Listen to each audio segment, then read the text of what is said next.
El Operador Nacional de Electricidad, SENACE, pide autorización para empezar los apagones porque las centrales hidroeléctricas están al límite de generación. En medio de los reclamos de los transportistas por la inseguridad, el ministro César Ron asegura que esta semana se anunciará un plan nacional con militares y policías, pero no da detalles. La Fiscalía inicia una investigación a la prefecta de Pichincha, Paola Pavón, por la contratación de Soledad Padilla, ex asesora de Jorge Glass. Danilo Carrera, cuñado del presidente, los exfuncionarios de EMCO y SELEC, Hernán Luque y Antonio Icaza, y 4 personas más, serán procesados por la Fiscalía por delincuencia organizada.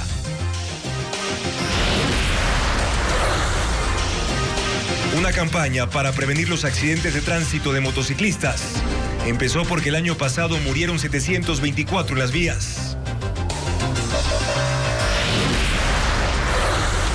El crimen de un concejal evidencia la inseguridad del cantón Yaguachi en Guayas, donde el fin de semana fueron acribilladas 7 personas y bandas narcos se disputan el control. Pese a los intentos diplomáticos por desactivar la guerra, el primer ministro de Israel confirmó que sus militares invadirán Gaza. Amigos, buenas noches. Empezamos Televistazo Estelar. La llegada de los apagones en Ecuador es inevitable.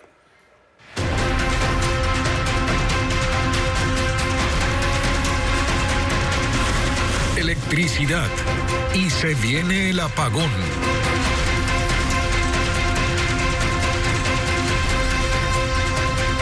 La posibilidad de racionamientos de energía es mayor. El SENACE ya pidió al Ministerio de Energía la autorización para iniciar las restricciones en el suministro. El ministerio tomará este jueves la decisión. Francisco Garcés tiene más detalles. Los racionamientos de energía eléctrica empezarán en las próximas horas si el Ministerio de Energía acoge el pedido del Operador Nacional de Electricidad, entidad que solicitó el aval para iniciar los cortes programados.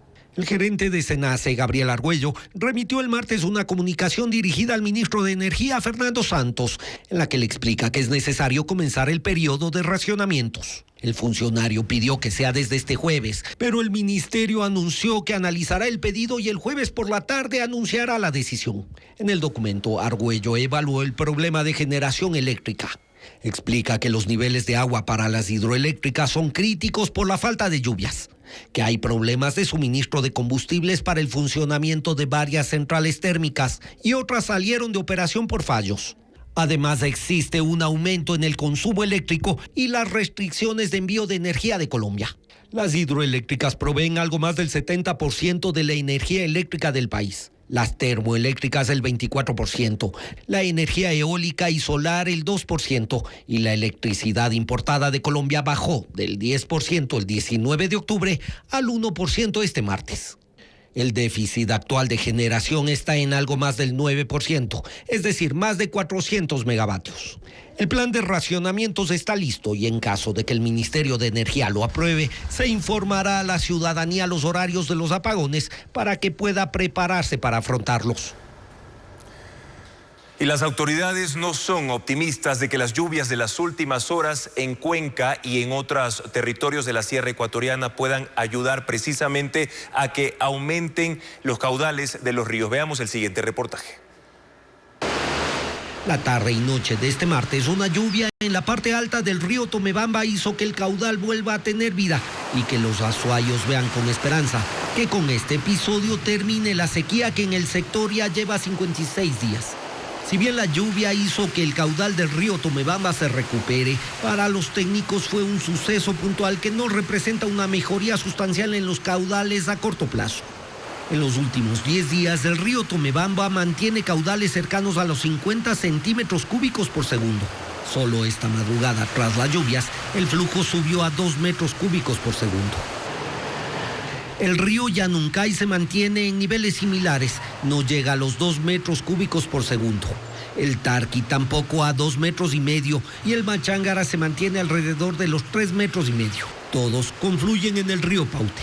Los caudales son mucho más bajos de lo esperado para esta época y agravan la situación del río Paute, que es el que alimenta al complejo eléctrico más grande del país, con capacidad para entregar más de 1.700 megavatios y que es el principal del Ecuador, por falta de agua funciona al 45%. Para recuperar los caudales normales que mantienen los 4 ríos de la ciudad necesitaríamos al menos 10 días de lluvia como la de ayer, para que se recuperen y alcancen unos caudales de alrededor de 7 metros cúbicos por segundo, que es el estado normal de todos los ríos. Ese río alimenta a las hidroeléctricas Mazar, Molino, Sopladora y Cardenillo. Y su caudal promedio este martes fue algo más de 24 metros cúbicos por segundo, cuando en el año promedia los 60 metros cúbicos por segundo, y según las previsiones actualmente debería aportar algo más de 35 metros cúbicos por segundo. La situación del río Paute obliga a bajar la producción eléctrica y el complejo generador actualmente entrega cerca de 760 megavatios de electricidad al sistema nacional. Mientras Coca-Codo Sinclair, que puede generar 1.500 megavatios, trabaja al 53% de su capacidad.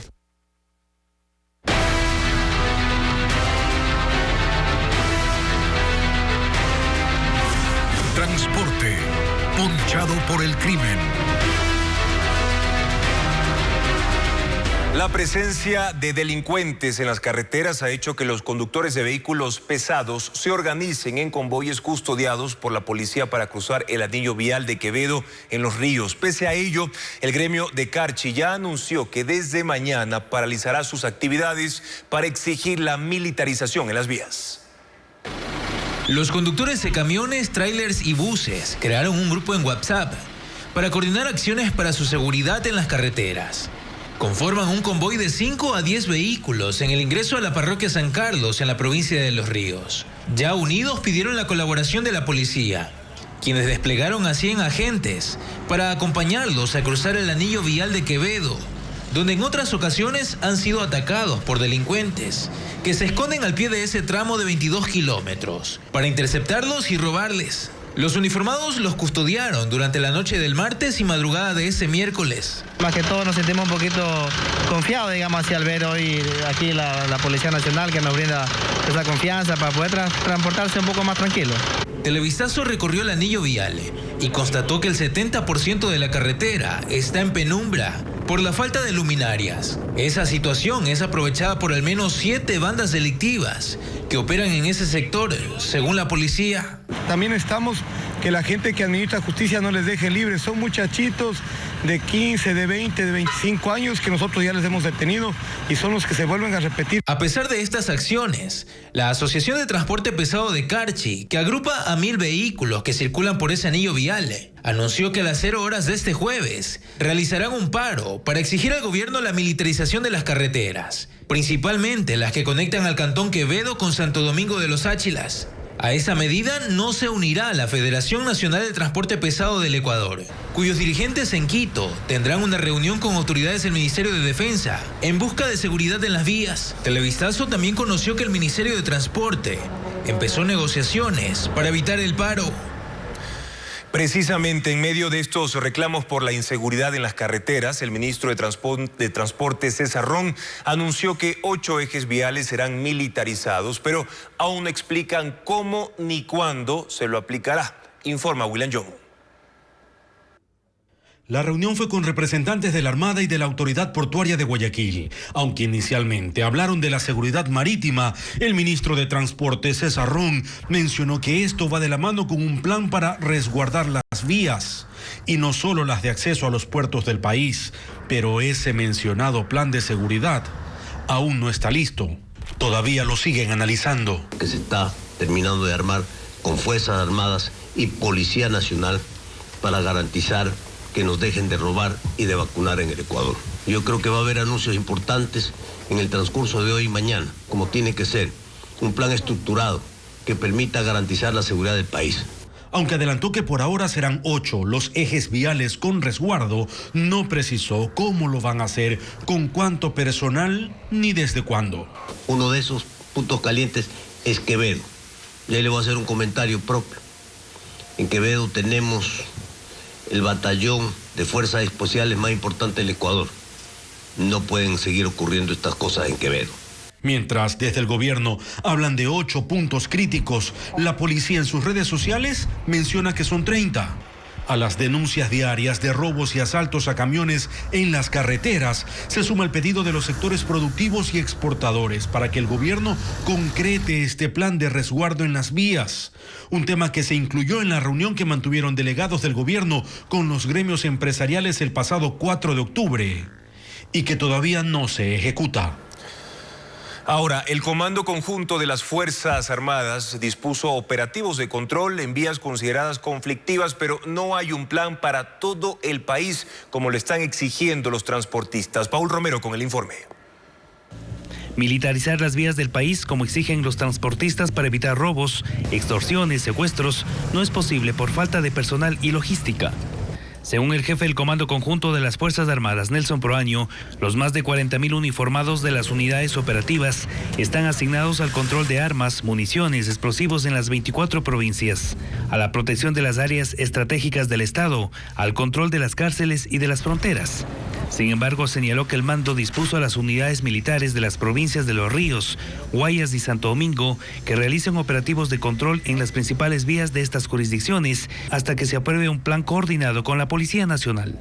Esta institución informó que ante las alertas de los transportistas, fortaleció el control del tránsito en las vías de las provincias de Carchi, Imbabura, Santo Domingo de los Áchilas, Los Ríos, Manabí y Guayas, pero no precisó el número de uniformados que permanecen en las vías. Las Fuerzas Armadas por el momento descartaron la presencia de patrullas permanentes en las carreteras las 24 horas, como solicitan los transportistas. La Fiscalía procesará por delincuencia organizada a Danilo Carrera, cuñado del presidente Guillermo Lasso, al expresidente de las empresas públicas Hernán Luque y a 5 personas más en el caso Encuentro. El proceso ya fue sorteado y lo conoce un juez anticorrupción y crimen organizado que fijará audiencia. Jacqueline Rodas con los detalles. 9 meses después del escándalo, con audios filtrados que dio cuenta de una supuesta red de corrupción en las empresas públicas, la Fiscalía concluyó la investigación previa y anuncia que procesará penalmente por delincuencia organizada a 7 personas, entre ellas Danilo Carrera, cuñado del presidente Guillermo Lasso, Hernán Luque, expresidente del directorio de la empresa coordinadora de empresas públicas EMCO, quien ya se fue del país en enero, Antonio Icaza, exgerente de la Corporación de Electricidad, y 4 lobistas o intermediarios, incluido Leonardo Cortázar, quien aparece en la recordada foto de la piscina en Miami junto al exasambleísta Ronnie Aliaga, y en grabaciones que se le atribuyen sobre el reparto de negocios eléctricos en el sector público. Otro implicado en los audios era Rubén Cherres, pero fue asesinado en marzo en Punta Blanca, Santa Elena, en circunstancias que aún no se aclaran. Uno de los 2 detenidos por el crimen fue liberado recientemente gracias a un habeas corpus. Ahora, la Fiscalía formulará cargos en contra de los 7 sospechosos. Ya solicitó fecha y hora para la audiencia. La causa fue sorteada la mañana de este miércoles y la resolverá un juez de la Unidad Anticorrupción y Crimen Organizado.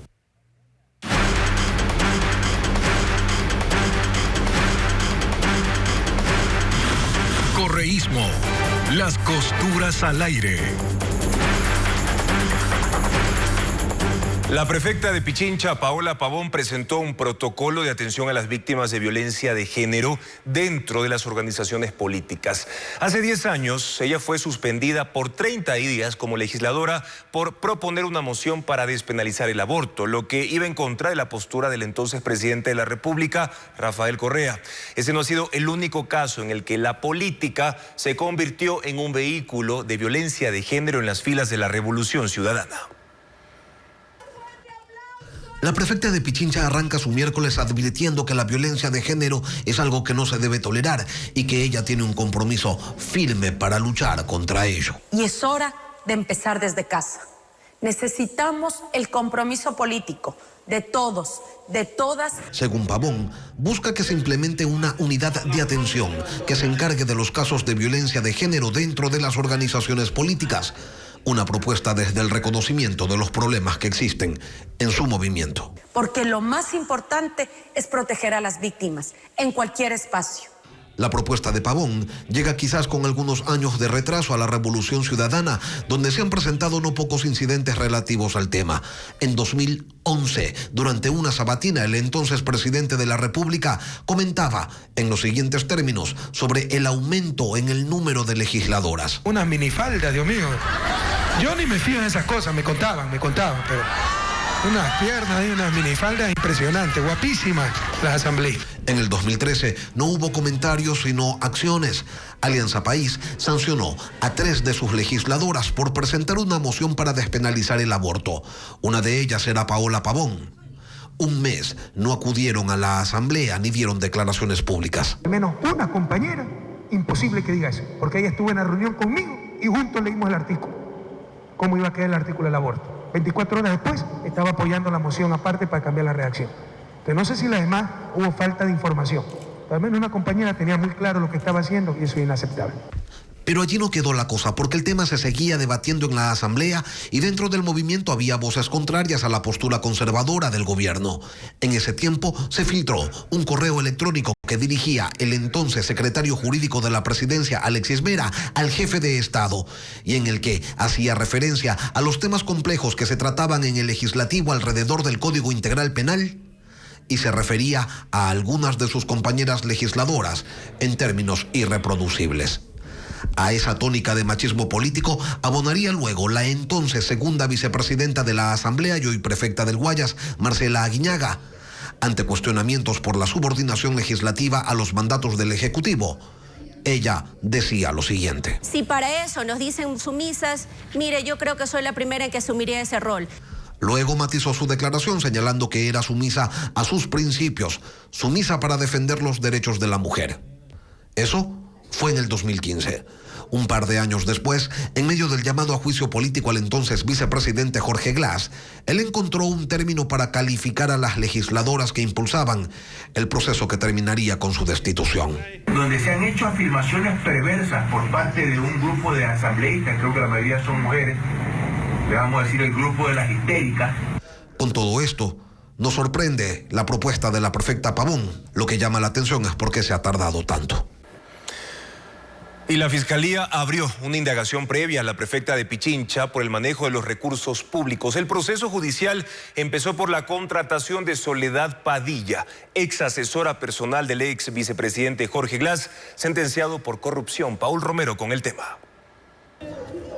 La Fiscalía de Pichincha notificó a la prefecta Paola Pavón de la Revolución Ciudadana la apertura de una indagación previa por presunto abuso de recursos públicos en la contratación de Soledad Padilla, ex asesora personal del ex vicepresidente Jorge Glass, sentenciado por actos de corrupción. Padilla trabajó en el gobierno provincial de Pichincha entre noviembre de 2019 y agosto del 2023 como asistente de promoción turística y directora técnica de apoyo con un salario mensual de $1,900. Al mismo tiempo, mientras era funcionaria de la prefectura, se desempeñaba como asistente personal de Glass, a quien visitaba en la cárcel de Cotopaxi. El conflicto estalló la semana pasada cuando se filtraron conversaciones entre Padilla y Glass, quienes se acusaron de violencia, acoso, extorsión. La prefectura justificó la contratación de Padilla y este miércoles emitió un comunicado en el que confirma que la Fiscalía solicitó la información del caso. Además que activó a sus abogados para la defensa y que prepara toda la información de esta polémica contratación. Mientras tanto, el alcalde de Quito, Pavel Muñoz, coideario de Pavón, pidió que en la próxima reunión del Consejo Provincial, al que pertenecen los 8 alcaldes de Pichincha, se presente un informe sobre las funciones que realizaba Padilla en el Consejo Provincial.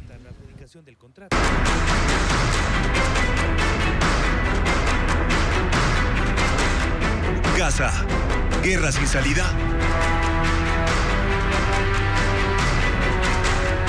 El primer ministro de Israel, Benjamín Netanyahu, confirmó que habrá una invasión terrestre en Gaza en la guerra contra Hamas después del atentado terrorista del pasado 7 de octubre.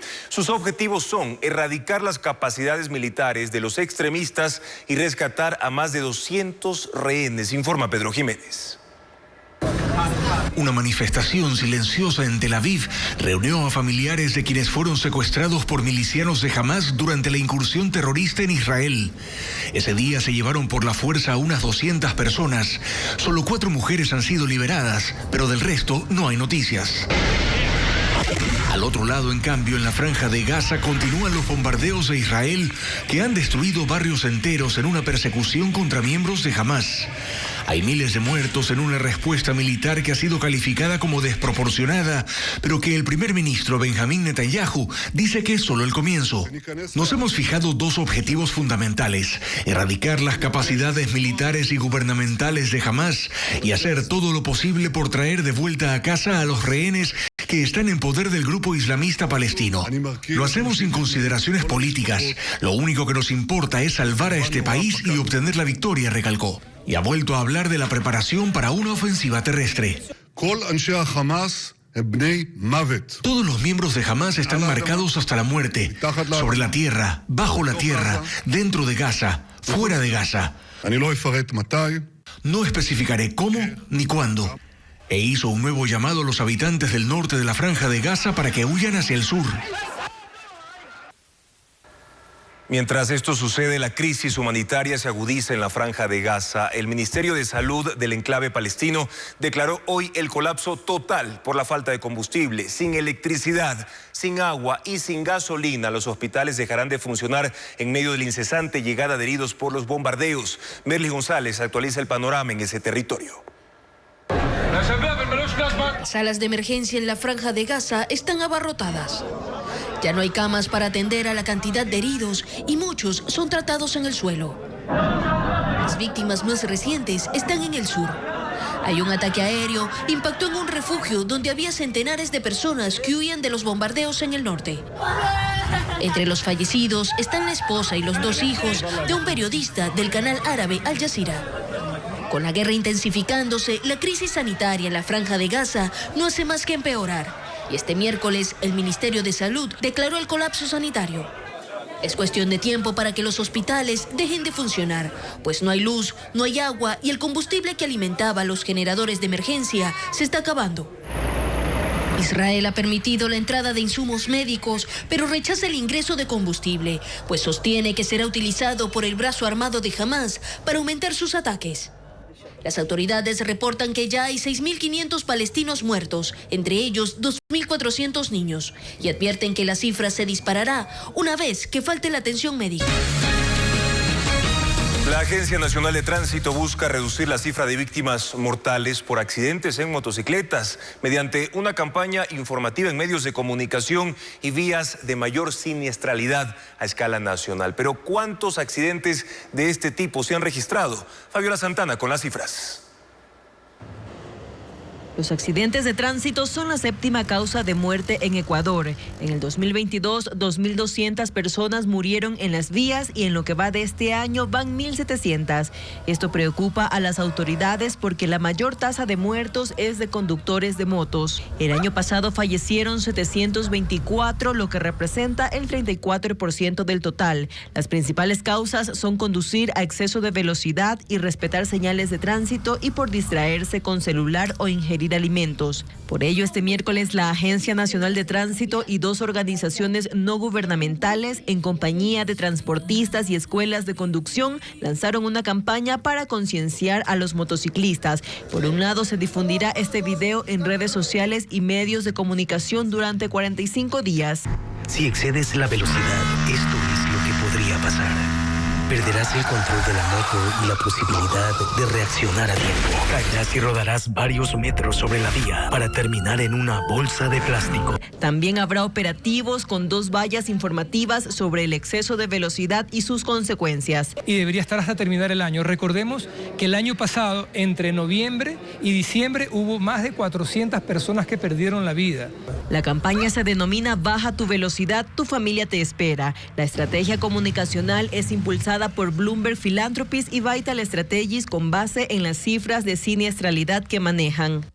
La estrategia para bajar el número de siniestros también prevé señalizar y colocar rompevelocidades en las vías de mayor incidencia de accidentes.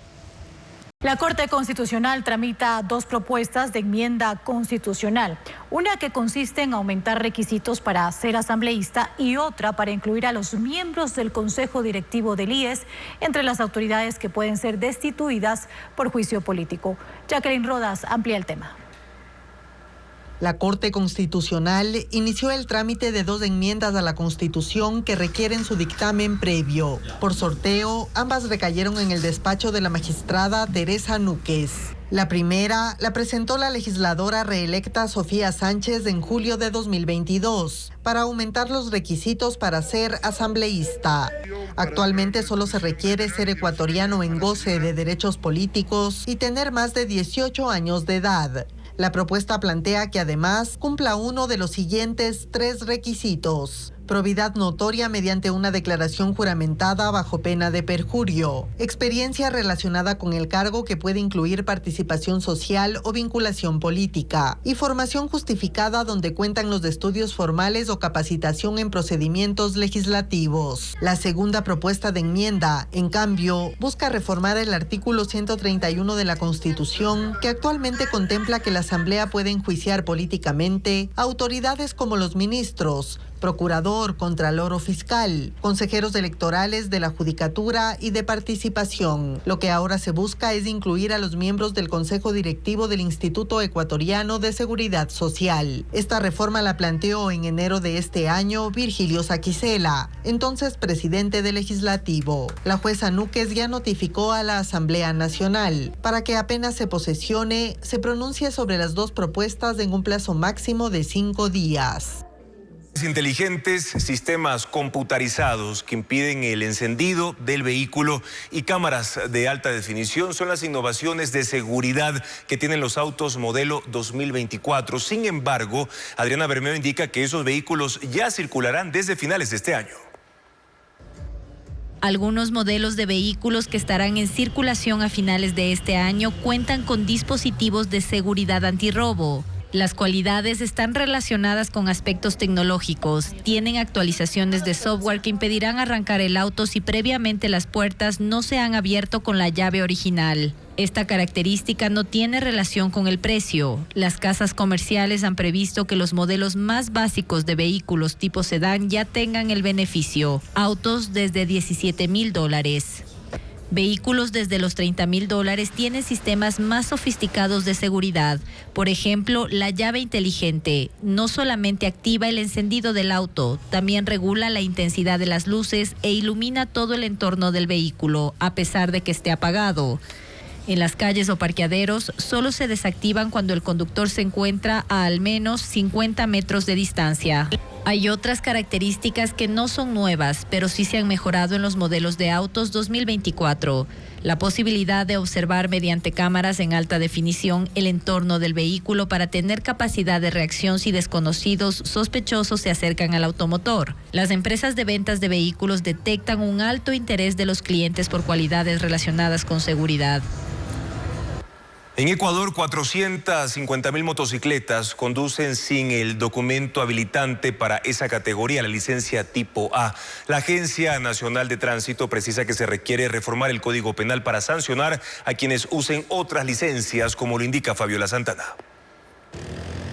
En Ecuador hay más motos circulando que el número de licencias entregadas para conducirlas. Según la Agencia Nacional de Tránsito, están matriculadas 800,000 motocicletas y se han emitido 350,000 licencias tipo A, que es el título habilitante para conducir cuadrones, motocicletas y motos. Las 450,000 restantes son conducidas con otro tipo de licencia, la tipo B, que según el reglamento de la Ley de Tránsito es para conducir automóviles y camionetas. Por ello, la Agencia Nacional de Tránsito lanzó la campaña de seguridad vial para exigir a los motociclistas licencias tipo A. Sin embargo, en la entidad son conscientes de que para emitir sanciones directas deben reformar el Código Integral Penal, pues al momento solo se considera como agravante el conducir una motocicleta con una licencia que corresponde a otro tipo de vehículo.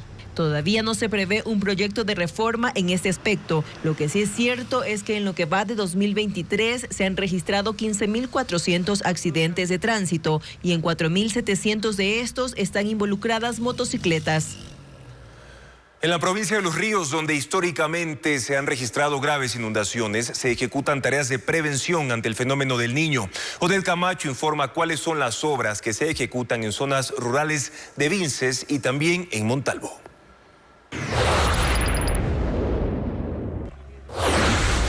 Con 3 volquetas, un rodillo y un tractor, técnicos de la Prefectura de Los Ríos reparan un muro de 500 metros que fue arrasado por el desbordamiento del río Santa Rosa durante el invierno pasado en el recinto La Maravilla del Cantón Montalvo, una localidad conocida históricamente por inundarse, en la que viven 24.000 personas. En marzo pasado, Televistazo constató la difícil situación de esta comunidad. Padres de familia tenían que llevar a sus hijos a clases colocándoles fundas plásticas en los pies para que caminen sobre el lodo tras la inundación. Las más de 400 familias que habitan en este recinto y en los sectores Lola Chica y Lola Grande esperaron 7 meses hasta el arreglo del muro de contención de 4 metros de alto y 4 de ancho. Ahora es reforzado con piedra escollera. La obra tiene un 70% de avance y además permitiría garantizar el traslado de los productos agrícolas hacia el centro de Montalvo. Esta zona es muy agrícola, tanto en arroz, maíz, cacao, y en invierno pues sembramos arroz y el cacao, que es un producto perenne, y nuestros productos sufren daño cuando hay esta rotura de muro. En zonas rurales del Cantón Vinces también se intensifican las obras ante la cercanía de El Niño. En la parroquia Antonio Sotomayor, donde viven 5.000 familias, fue instalado un puente de 19 metros de largo que permitiría el desplazamiento entre 7 recintos de la zona. Durante 3 años, su única opción era trasladarse por una tarabita que improvisaron para poder salir hacia la cabecera parroquial. Para el pequeño y mediano agricultor esta obra es muy importante porque ya por aquí se nos hace más fácil más sacar los productos, porque antes tenemos que dar la vuelta hasta llegar hasta Bagatela y luego subir por el carretero de piedra. Nos echábamos alrededor de 1 hora. Vinces fue el cantón más golpeado en Los Ríos durante el invierno pasado, con casi 10.000 personas afectadas, según la Secretaría de Riesgos. El huracán Otis arrasó la costa del Pacífico Sur de México como una poderosa tormenta de categoría 5 la madrugada de hoy. Acapulco fue la zona más devastada. Ahí el viento arrancó techos y ventanas, dejando severos daños en zonas turísticas. Merlis González con las imágenes. Con vientos de 270 kilómetros por hora, el huracán Otis ingresó a las costas del suroeste de México durante la madrugada. El fenómeno pasó de tormenta tropical a ciclón de categoría 5 en solo 12 horas y desató su furia sobre Acapulco. En este hospital, las ráfagas golpeaban con fuerza mientras los pacientes se refugiaban en los pasillos. La parte superior del popular centro comercial Galerías Diana quedó destruida. Pero el panorama devastador quedó en evidencia con la luz del día. Comercios y edificios de la franja costera destruidos. Este hotel, por ejemplo, reporta un 80% de daños. Todas las ventanas fueron arrancadas por la fuerza del temporal. Al momento se desconoce el número de víctimas, pero el gobierno informó que no hay electricidad, internet ni servicio de telefonía en la zona. Según las autoridades, Otis se redujo a categoría 2, pero su peligrosidad sigue siendo alta.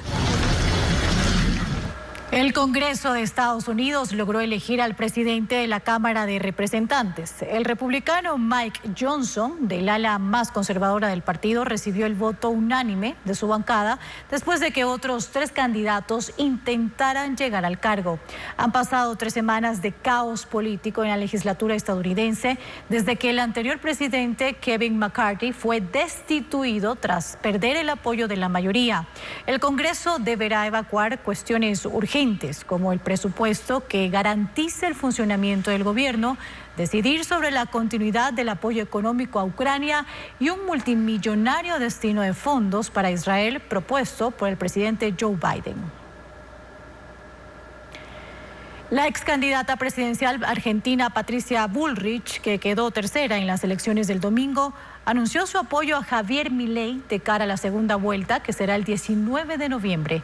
Bullrich obtuvo el 23% de los votos y Milei los necesita casi todos para obtener vencer al oficialista Sergio Massa del kirchnerismo. Bullrich, de la línea del expresidente Mauricio Macri, dijo: "Tenemos la obligación de no ser neutrales. Hay que juntar fuerzas por un bien superior". Mientras los legisladores electos buscan acuerdos para consolidar mayorías y poder tomar decisiones dentro de la Asamblea, el bloque oficialista dialoga con las bancadas y acepta que ha tenido un mayor acercamiento con los independientes. Cara Delgado con más de estos diálogos. En la Asamblea hay dos bloques que están buscando consolidar una mayoría de 70 voluntades. La Revolución Ciudadana es la que podría lograrlo más rápidamente porque llegó con 52 escaños.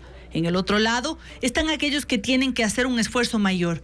Es el caso de Construye, que es el segundo movimiento con más asambleístas. Obtuvo 28. Pero al correísmo, que en teoría necesitaría 18 legisladores más para ser el bloque mayoritario, el horizonte se le nubló, porque perdió un legislador.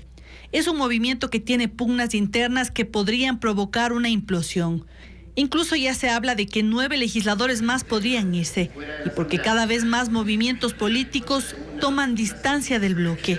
Que nosotros no hemos sido socialistas en ningún siglo, no lo seremos ahora. De hecho, nosotros tuvimos el 7% de coincidencias apenas en el periodo anterior con la bancada correísta, versus el gobierno que tuvo un 50% de coincidencias.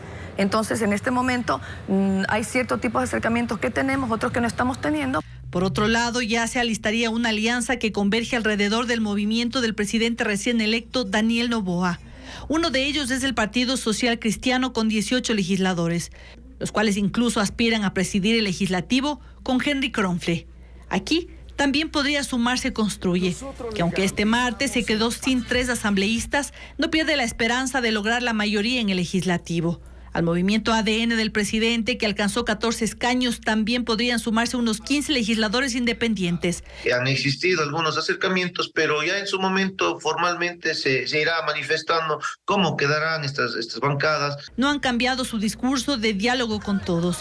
Sin embargo, advierten que tienen claras sus condiciones. Mientras cualquier asambleísta esté con el mismo objetivo que nosotros tenemos planteado para sacar al país, pues bienvenido, es un voto más que necesitaremos. Aquí es mayoría lo que se busca, pero eso sí, con las cosas claras, aquí no hay compromisos con absolutamente nadie, no vamos a repartir el país ni con condiciones, ni tampoco vamos a ser permisivos en algunos aspectos. En este momento en el que no solo se negocia la mayoría, sino la presidencia de la Asamblea y sus comisiones, lo que luce más plausible es que la mayoría parece estar más del lado del gobierno, que en poco tiempo busca tener una gobernabilidad inmediata y en lo que se pueda sostenible.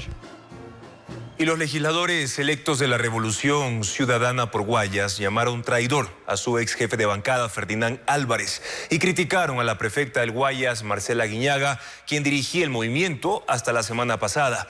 Durante la entrega de credenciales en el CNE de Guayas esta mañana, dieron más muestras de la división interna que atraviesa esa organización política. Luisa María Heredia con el informe. El gran ausente fue el ahora asambleísta independiente por Guayas, Ferdinand Álvarez, antes coordinador de la bancada de la Revolución Ciudadana. La silla, con un pequeño cartel con su nombre, permaneció vacía durante la ceremonia de entrega de credenciales a los legisladores electos por la provincia, que se realizó la mañana de este miércoles en Guayaquil. Álvarez, como ya lo había advertido, no asistió por seguridad. Sus excompañeros de bloque, los legisladores Sofía Espín, Alexandra Arce y Roberto Cuero, que son los rostros más visibles del movimiento en Guayas, fueron los últimos en ingresar al salón de la Plaza Rodolfo Vaquerizo Moreno, donde se llevó a cabo el evento, tratando de evitar a los medios. Pero al final fue Cuero quien rompió el silencio que ha mantenido la organización política sobre el fraccionamiento interno. Reconoció que hay problemas. Mire, todas las organizaciones políticas pasan por momentos, todas. Nosotros no somos la excepción. Nosotros hemos considerado que hay que superar este momento. Nos duele que eventualmente al interior del movimiento pueda pasar alguna situación, pero lo vamos a superar. Y hasta envió indirectas. Particularmente no soy ni amigo ni enemigo del presidente electo Daniel Noboa, tampoco puedo considerarme sobrino de la señora Isabel Noboa. Pierina Correa, asambleísta nacional por RC5, la primera en criticar a Marcela Guiñaga, lo que derivó en su renuncia a la dirigencia nacional del movimiento. Asistió como invitada y aseguró que al menos el bloque, tras la salida de Ferdinand Álvarez, sí está unido. Llegamos los 51, ¿por qué tendría que afectar o fisurar el bloque? Un tema que es netamente personal. Aunque en la foto de la reunión que mantuvieron el domingo solo aparecen 35 de los 51 asambleístas electos, junto a Jorge Glass. Ana María Raffo, también legisladora legisladora por Guayas aseguró que la organización política, el único traidor, ya salió. Personalmente lo puedo tomar como una traición. En total, 20 asambleístas por Guayas y sus respectivos suplentes recibieron ya sus credenciales. Daniel Noboa sigue de gira por Europa. Se reunió con el presidente de España, Pedro Sánchez, quien ratificó su respaldo para impulsar el pedido de exención de la visa Schengen para los ecuatorianos. También tuvo un encuentro con inversionistas y compatriotas residentes en ese país. El presidente electo irá a los Estados Unidos antes de volver al Ecuador.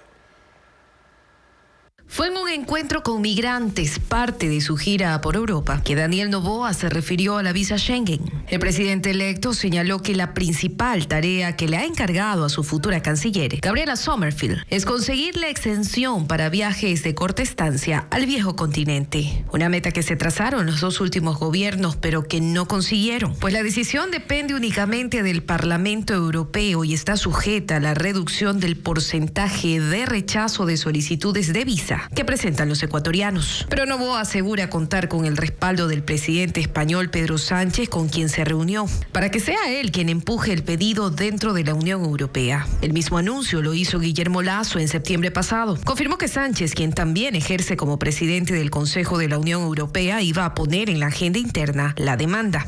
Solamente a los ciudadanos de Ecuador y Bolivia se les pide la visa Schengen para ingresar a 27 estados. Como otro logro alcanzado, Daniel Noboa dio a conocer que consiguió el apoyo de inversionistas europeos para las áreas de tecnología y conocimiento. No precisó cuáles ni cuántos. La gira del mandatario electo, que empezó una semana después de su victoria en las urnas, culminará en Estados Unidos. No se conoce qué actividades cumplirá en las próximas horas ni cuándo regresará.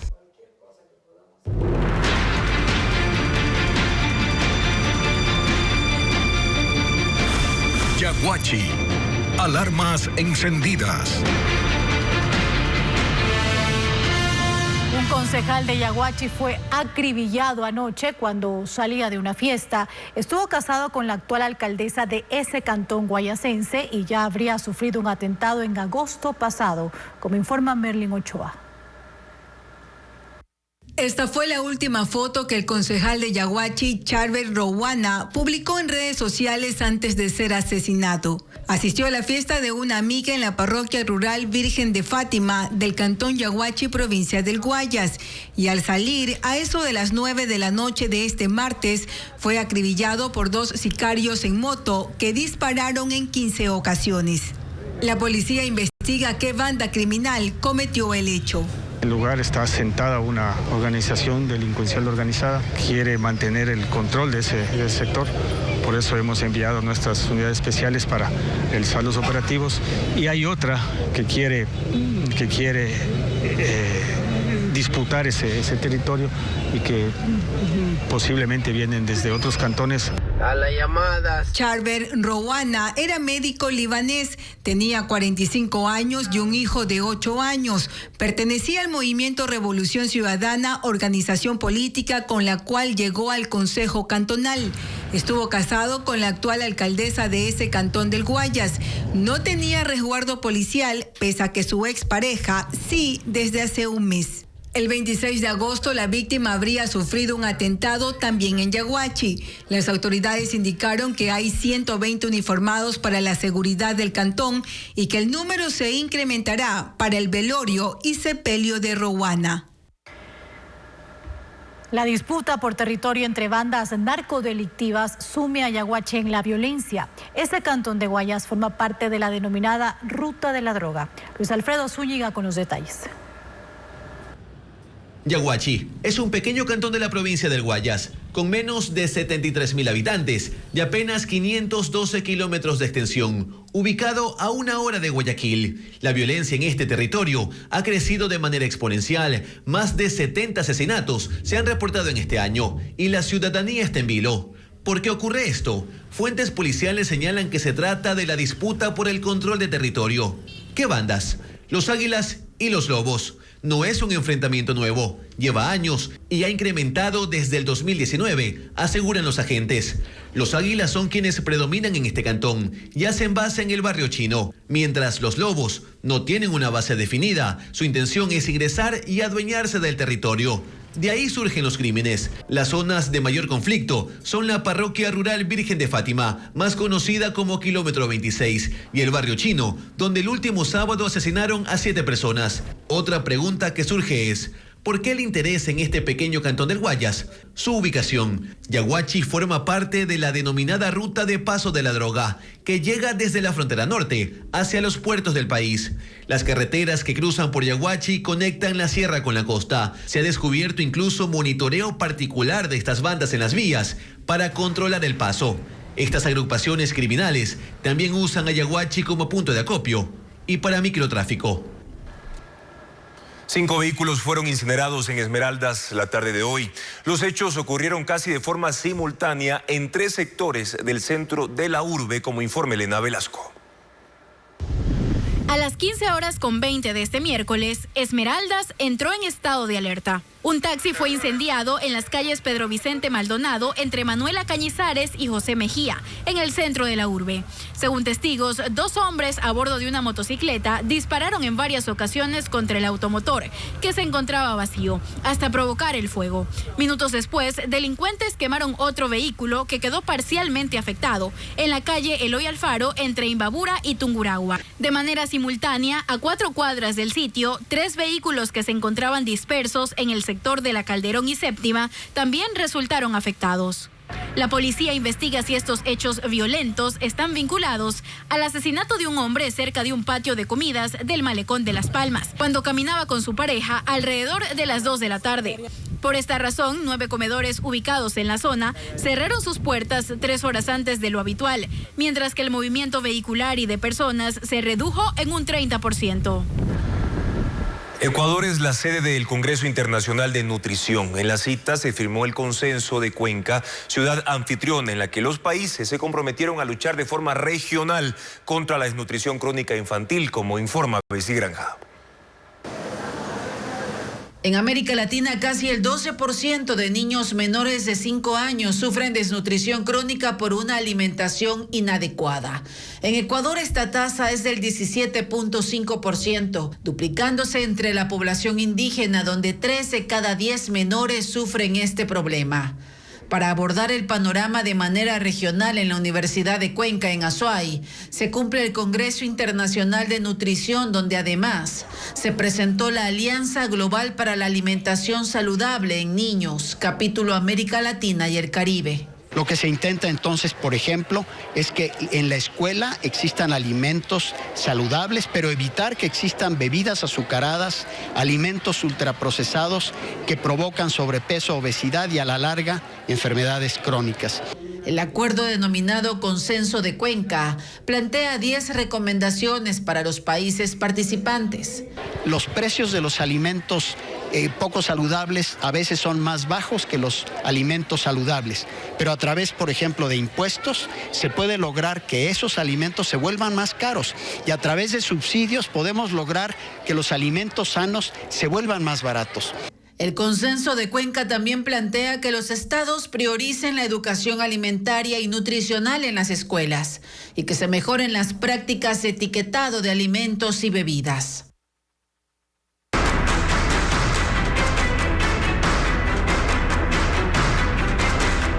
Gaza, guerra sin salida. Estados Unidos y Egipto intentan evitar una escalada en la guerra de Israel contra Hamas.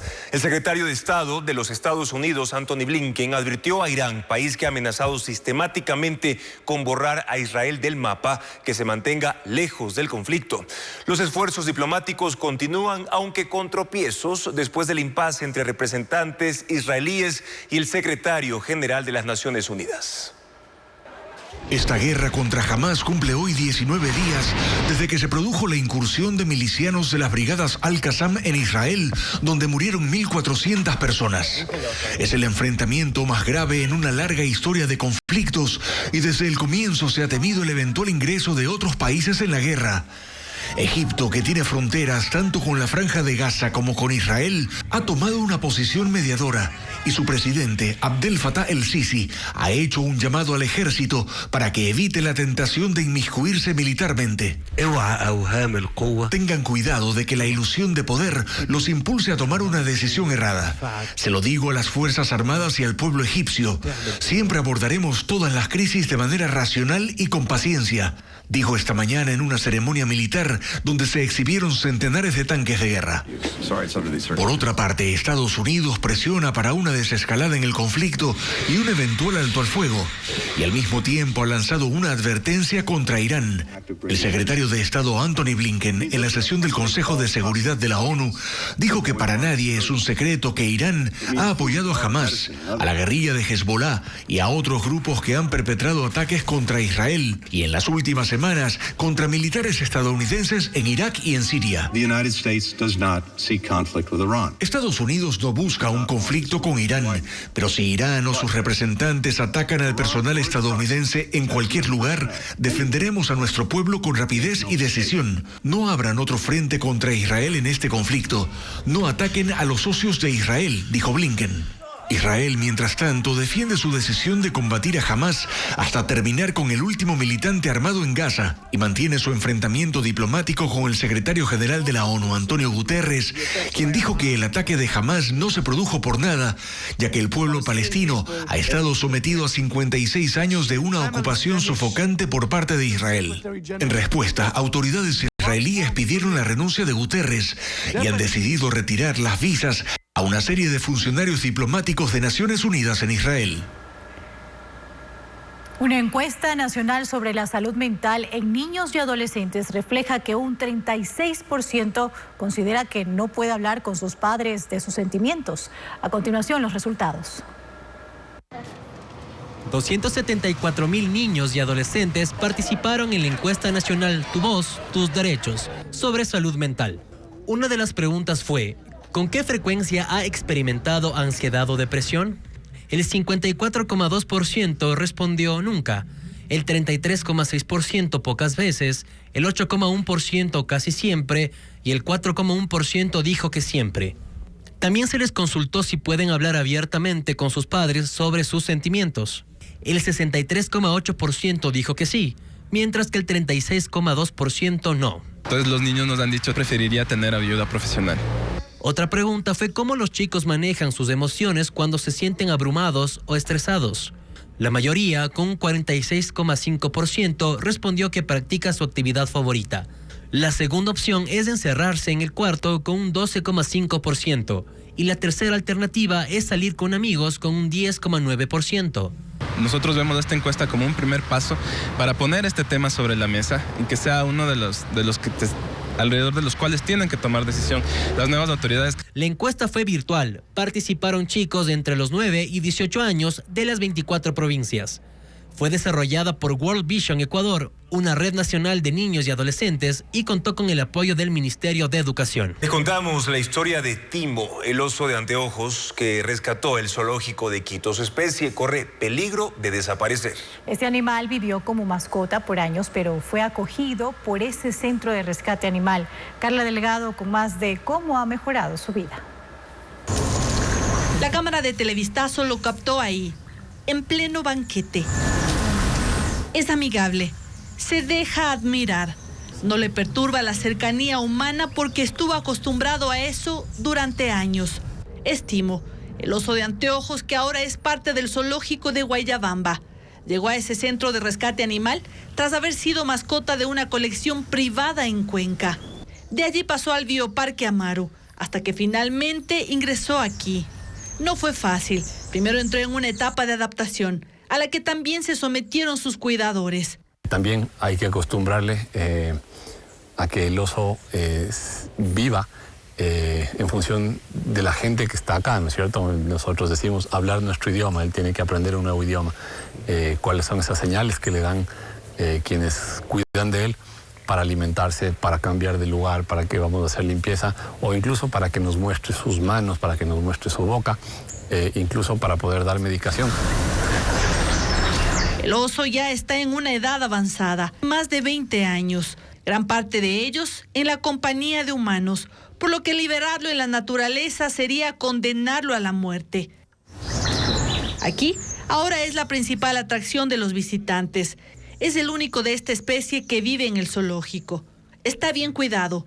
Este centro ha hecho todos los esfuerzos para que se sienta como en casa.